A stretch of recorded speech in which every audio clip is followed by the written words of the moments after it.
Hello everyone, today I've decided to make another Vampire Hunters 3 video. It was going to be the ability guide, but with the V47 update looming in the who knows how near future, it might get outdated before it's even made. So I decided instead to make a video going everything we know about the V47 update and speculating on the sneak peeks that have been given to us. I should state that I don't have any insider information whatsoever. Everything I found in this video can be found in the Vampire Hunters 3 Discord server. I've never really made a speculation type video before, so if I miss anything or if you guys have any theories of your own, leave a comment. Just make sure you aren't parroting a theory someone has already said or a mistake 5 other people have already pointed out. And if you end up enjoying this, make sure to leave a like and a comment. It'd be really appreciated. Now on to the speculation.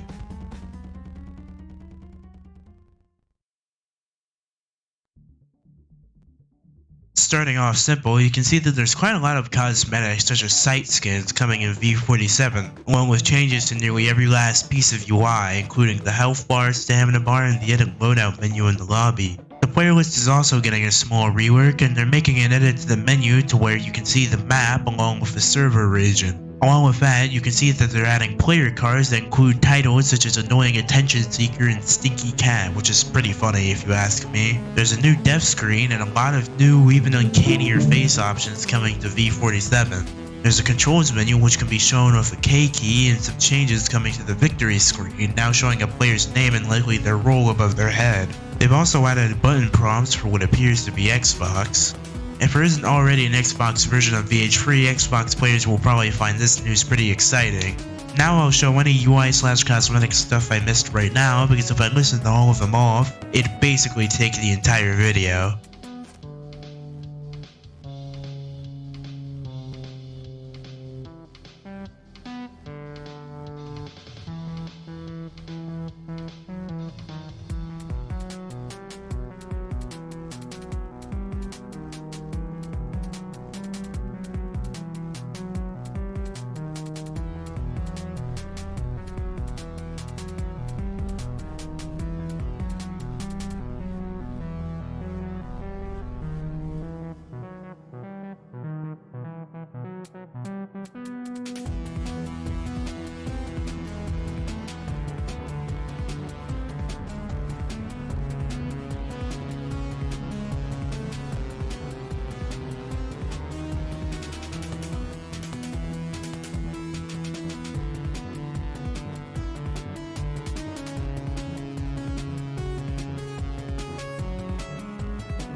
Now let's move on to the more interesting sneak peeks. Here's an image of Hailstorm as a secondary. Not much to it, just that Hailstorm is a storm secondary now. There's also this image of an ammo box with some weird icons I can't really discern. There's another image featuring it, but we don't see what the icons lead to and I don't really know what it's meant to be. Another random change, the stick now pops off of survivors when they get grabbed. And now for the first really cool change of the video, gadgets and guns now appear on player models again. It's a feature that's been gone for quite a while and it's nice to see it return. They're also adding speech bubbles for when you speak, which will probably only affect the game by revealing people's hiding spots, and that's about it. There's also a few new food items that are being added, such as pizza, cheesecake, and some random candy bar. You're also able to throw food now, which deals 1 damage, and another really awesome change, you can now only bring 1 healing gadget into a round, so heal spammers have to learn how to actually play the game and not get grabbed instead of relying on their crutches, which is welcome when dealing with the morphine plus bandage plus regen using bastard who probably hides with the gun. The VH3 devs also posted this image which appears to show a better health indicator for body armor. There appears to be some text from a special mode that says you will become infected when phase 1 ends. We don't really have any context for it. It seems that as the round goes on, more and more players will become infected, or it might be a new ability of Infect that takes longer to infect somebody but might allow you to get a full-fledged vampire with an ability rather than a regular infected vampire with 85 health and no ability. But that's probably not the case. Next, there's this image of Illumina bar being locked along with the number 7. This could be that you need to collect 7 of something or do something 7 times to unlock your Lumina powers, or more likely, it's meant to signify that your Lumina powers are locked for 7 more seconds, probably at the beginning of a round. They also showed off a bit of a new game mode called Deathmatch that's basically just standoff, but you have infinite respawns and whoever does the most damage wins. The mode doesn't seem particularly interesting, but at least it's not as bad as modes like Lumina Battle, Lockdown, or Gadget Battle, which are just annoying filler that detract from the game. Please remove Lockdown and Interception. Positive note, we're getting more outfit slots, though only 2 of them. Hopefully we get at least 10 when V47 releases to the public so that I can really go hog wild with outfits in VH3, especially with the cosmetic stuff coming to the game. There's also 2 new perks coming, being Second Chance and some medicine related perk, which will likely increase healing. Hopefully it only increases healing you give to other players, as heal spammers are really not fun to go up against, especially if they use stamina or escapist. Next, here's a gif of a hunter leaning while crawling. Not really much to it. They're also giving holy water some reticle thing so you know where you're gonna throw it, but that doesn't really matter all too much. They also showed that Vaquav Cathedral is getting a full-on remake, which I'm excited to see since the map is pretty mediocre. They also posted this gif of some default kicking and punching a table and chairs in the house map for whatever reason. Maybe it means we'll be getting more moves, but I'm not sure. They also posted this weird golden skull, which may be related to Juggernaut or some boss battle.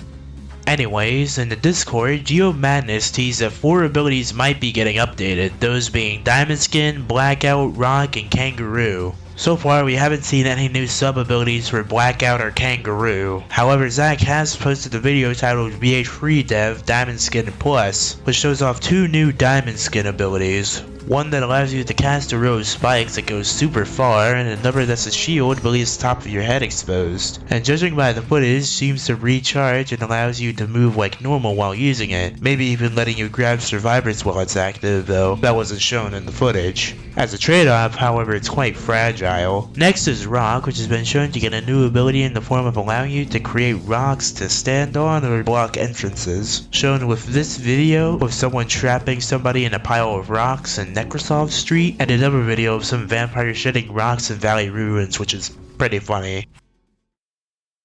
In this footage showing off a new map, we can see a fidget spinner, so I can only assume that they're leaning extra hard into the horror aspect of Vampire Hunters 3 with this new update. Oh, and by the way, there's probably going to be at least 2 new maps, judging by this footage of someone hitting the gritty in these images. They also showed this arcade-looking area, which seems like it might be a part of a Club Nebula rework.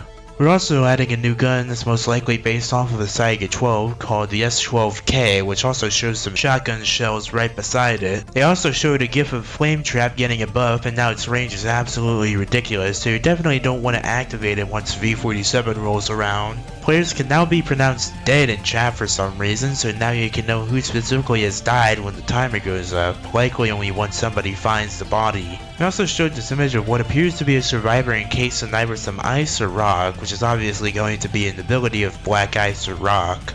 Next, this image shows a new Chiroptera ability that relates to lights, but it doesn't really show anything about how it works. Maybe you can use it to trap light so that if someone turns that light on, something happens, or it can be related to echolocation since bats.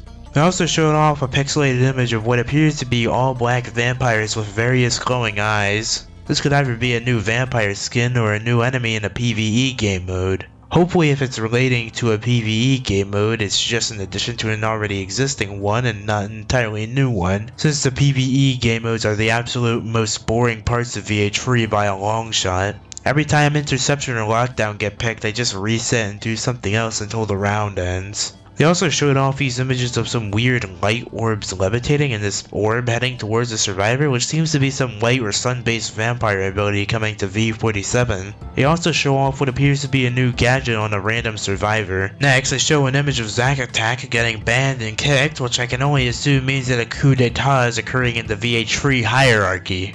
They also showed some images of these weird looking spike things along the ground. They're different from the new Diamond Skin primary, and they're scattered around kind of randomly, almost like they came out of the ground. Likely another new vampire ability.